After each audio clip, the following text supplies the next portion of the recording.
Okay, so we're back here on my rail layout, and let's start with a few little updates to the actual rail layout itself. The track work is now basically in its final configuration, so I don't need to buy any more tracks. A couple of bits and bobs arrived, allow me to finish off, including your curved point piece there, so that one part of this tertiary line can go here to this slow train station, and then I have a little bit here for the shunter. The shunter itself is one that I got from the model railway show race course. It's a Lima British Rail Class 08 shunter. Cost me 25 quid. It's an old model, but it does what I want it to. There's no fancy lights, no digital crap. It runs when power's put through it, trundles along nicely, pulls things, pushes things. Great, I'm not complaining. 25 quid, bargain. I really cannot figure out why shunters cost minimum brand new like over £100. It's like there's less material in that than what there is in this. This I expect to pay a fair amount for. That I shouldn't be paying more than £50 for that brand new, unless somebody can explain to me why somehow a brand new one of those can be £150, but yet a brand new one of these can be less than £100 in some case. Yeah, whatever. Anyways, the other thing is this: the British Rail Class 91, and going all the way back round here, we have it in its full configuration in the Intercity 225 configuration in GNER livery. Very nice. I like it. The reason why I ended up going it was because Rails of Sheffield had a what was it called, a East Coast Mainline Heroes or some East Coast Heroes sale. Basically different versions of the Class 91, and I got one. When I priced up the cost of basically getting a full train, I've wanted to get a 225 for ages. It wasn't something I was planning on doing for a while, but then when I priced it up and saw, well, if you get this one in GNER, it's a bargain. Basically, you're not going to be getting it cheaper anywhere else. So so this has been my thing, and it's probably going to be one of the last purchases I make, train wise, for a bit, unless something else comes along that's like, get it because it's never going to be this cheap again. So yeah, anyways, so what we have is we have the 225 next to the 125. The 125 replaced the Class 55 Deltic on the East Coast Main Line as the high-speed train service, and then along came the 225 in the late 1980s after the East Coast Main Line had finally been electrified all the way. The West Coast Main Line, that had been electrified. The East Coast Main Line, that took till the late 80s, early 90s to completely finish it off. As we know, the East Coast Main Line is one of the most important lines in the British Rail network, starting at London and ending up at Edinburgh Waverley. It also branches off at certain points, going places like Leeds, stuff like that. But the 125 was called the 125 because its maximum speed was 125 miles an hour. The Intercity 225 was called the 225 because its maximum speed was 225 kilometers per hour, which works out at 140 miles an hour, give or take. So a lot of people think it's because it goes at 225 miles an hour. Nope. The posted speed limit on the British Rail network is actually 125 miles an hour, because of the gauging of the lines, the sharpness of the curves, and things like that.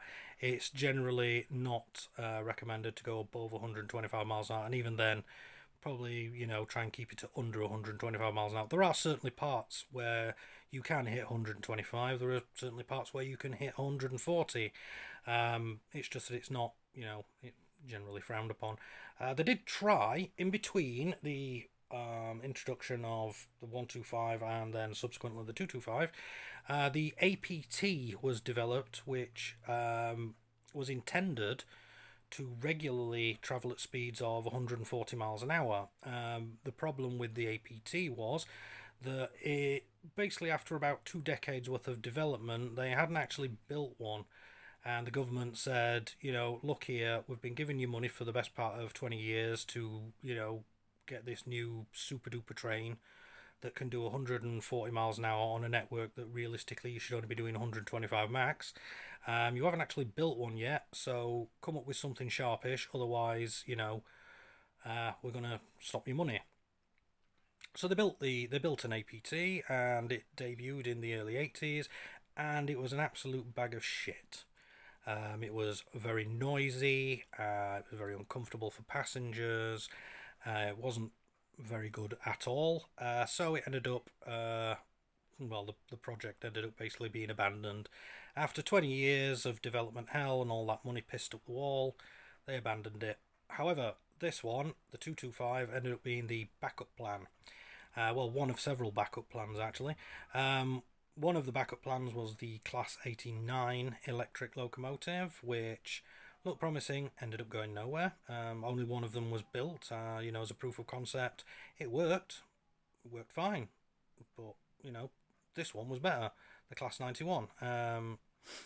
The Class 91 is just a basic, there's nothing spectacular about the design. It's a simple, electric locomotive, fed from overhead power cables. There's no diesel in there at all. It can throw out about 6,500 horsepower, and it can do 140 if it needs to. It got chosen, and it was on the way to replacing the 125. It was supposed to replace the 125, especially on the East Coast Main Line. There were some talks about it going on the West Coast Main Line as well. I'm not actually sure whether a 225 service runs on the West Coast Main Line.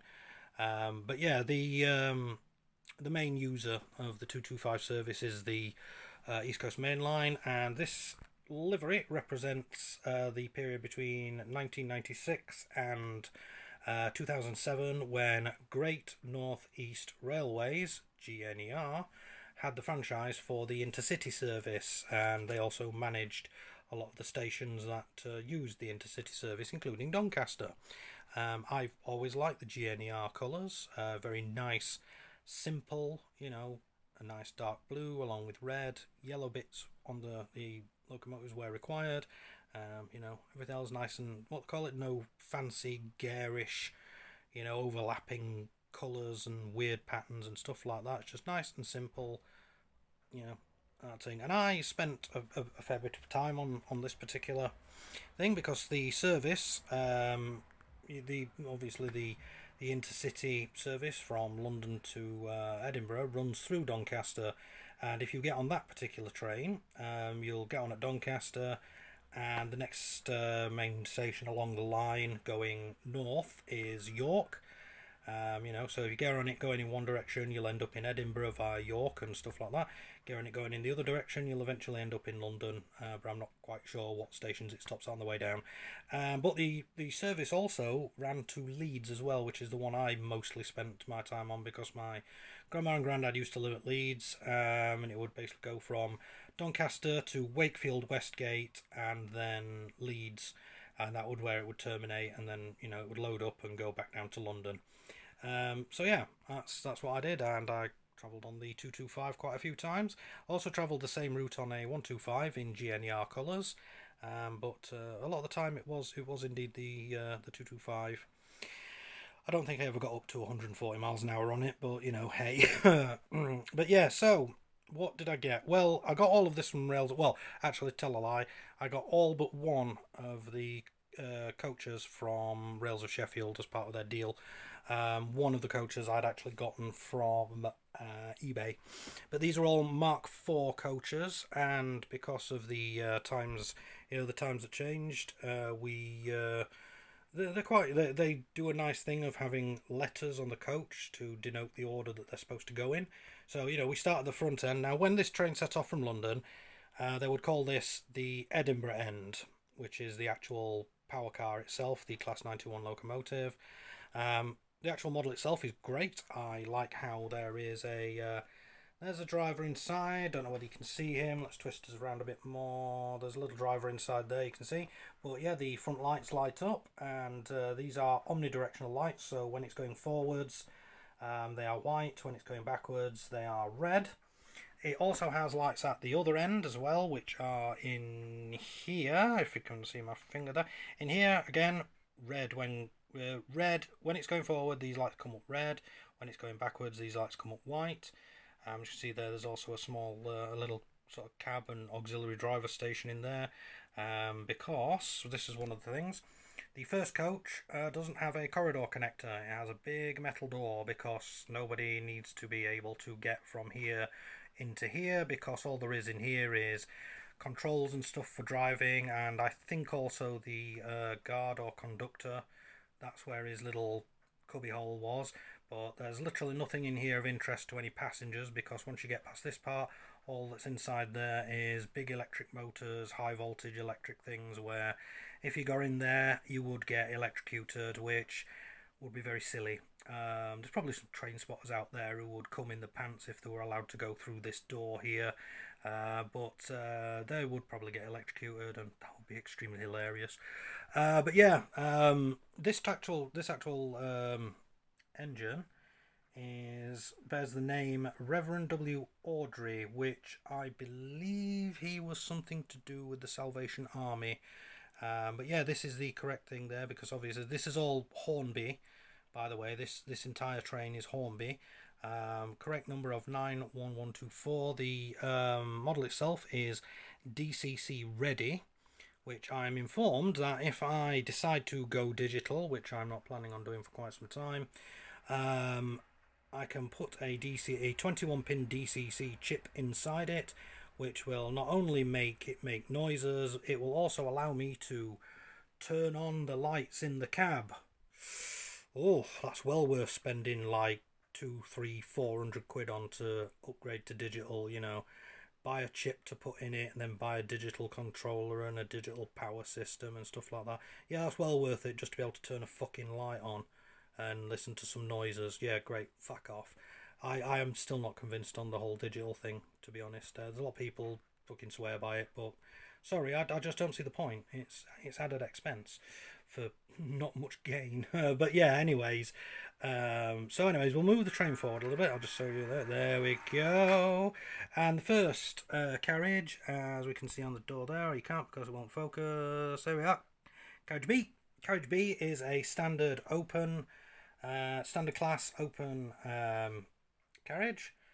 There we go. And it's, like I say, there we've got the Great North East Railway thing on there. This one says Route of the Flying Scotsman. Which, yeah, it was, yeah, because, you know, the Flying Scotsman did do the East Coast Main Line up from London to Edinburgh. And this is basically it's not the modern equivalent, because the 225 has now been largely replaced by the Azuma, or the British Rail Class, I think it's 393, which is a much more modern electric train that looks a lot sleeker and is white and does things, but yeah, whatever. So these are Mark IV carriages. They look quite similar to the Mark III, apart from they have electrically powered sliding doors rather than the old mechanical ones that you had to lean out of the window and push down on a handle to open the door, which I absolutely hated, and you don't come across them much anymore, but every time I came across them, I could never ever open those fucking doors. But these, a lot better. All you do is you're standing there waiting to get off, the train stops, you press a button, the door opens, you get off, that's it. You don't have to fuck about pulling the window down, leaning out, wrestling with a great big fucking handle to try and make it unlock. Yeah, whatever. But yeah, there is detailing inside. The windows are sort of darkened, so I suppose that runs like polarized glass or something. But yeah, there are seats and tables inside, and we have two windows at the back here where the little vestibule is for storing luggage and waiting and things like that. The next one is Coach C. Now, Coach C in this one is, in fact, It's a Mark IV, but it's a slightly older version. It does not come with NEM pockets, unlike this one. I mean, it would go under here, and let me just tell it to focus. There we go. One of them has NEM pockets, so that you can swap out the coupling devices.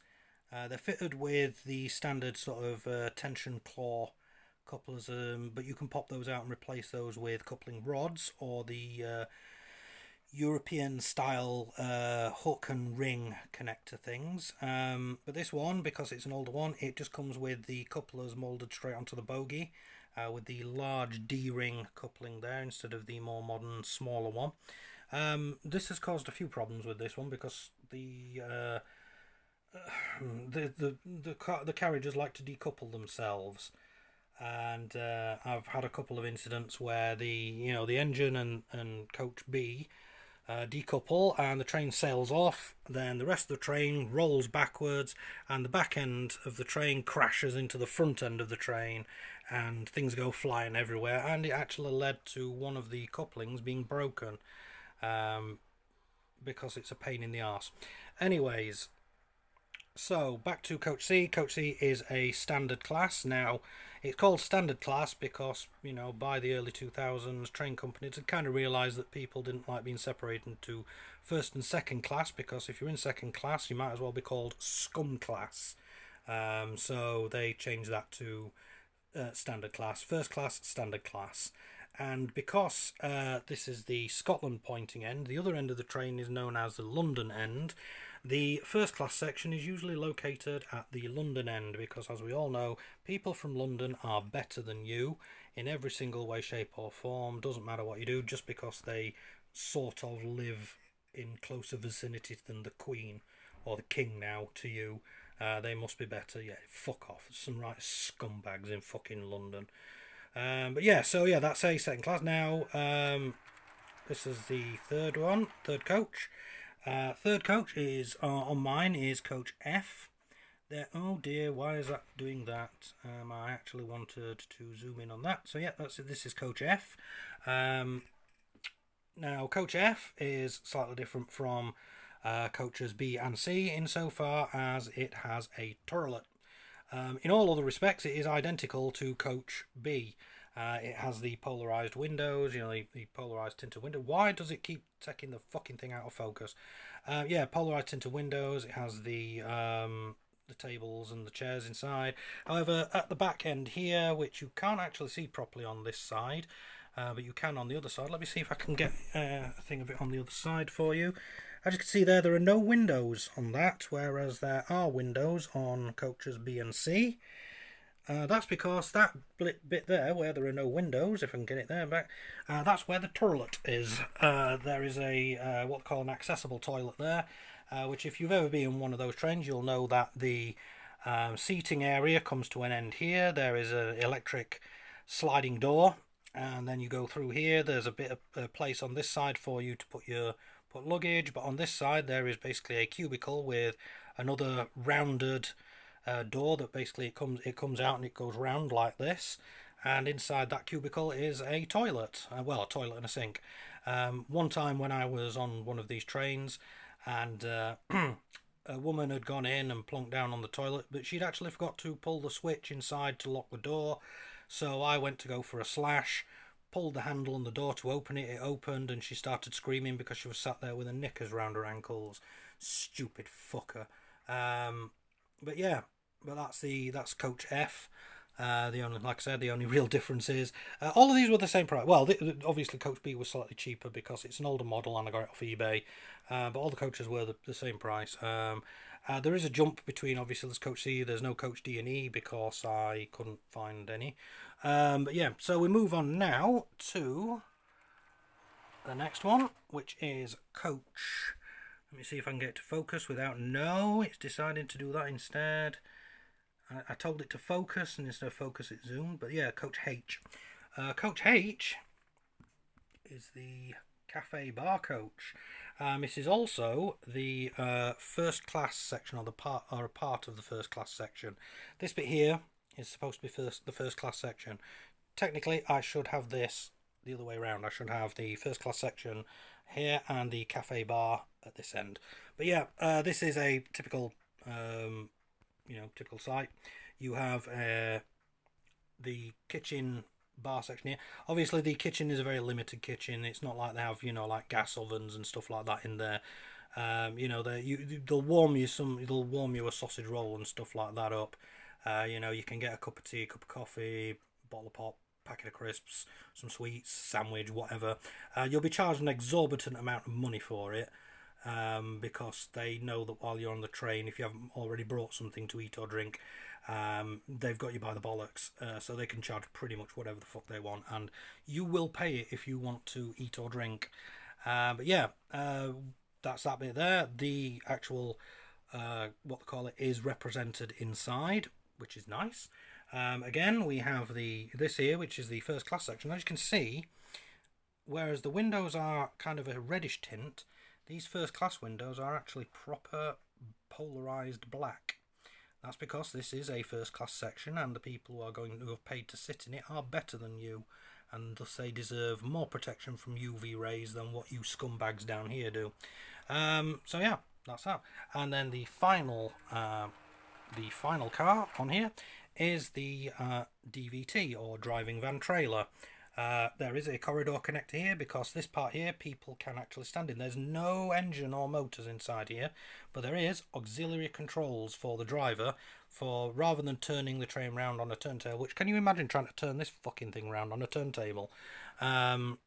Because obviously the driver will get off the train at this end, he'll walk down, or he'll get him back on the train in here, walk all the way down here, and he'll go into the cab at this end, and then he'll drive the train back down to London with the first class coach in between here and here, and all the people who think they're better than you behind him, all being snobby and, I don't know, discussing how much their share prices are, and not knowing that paying £5 for a can of Coke is a rip-off.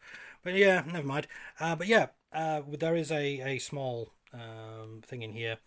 Not really for passengers to stand in, although you can, because there's a door there that you can get off with. But yeah, it's mostly for the driver and storage of items.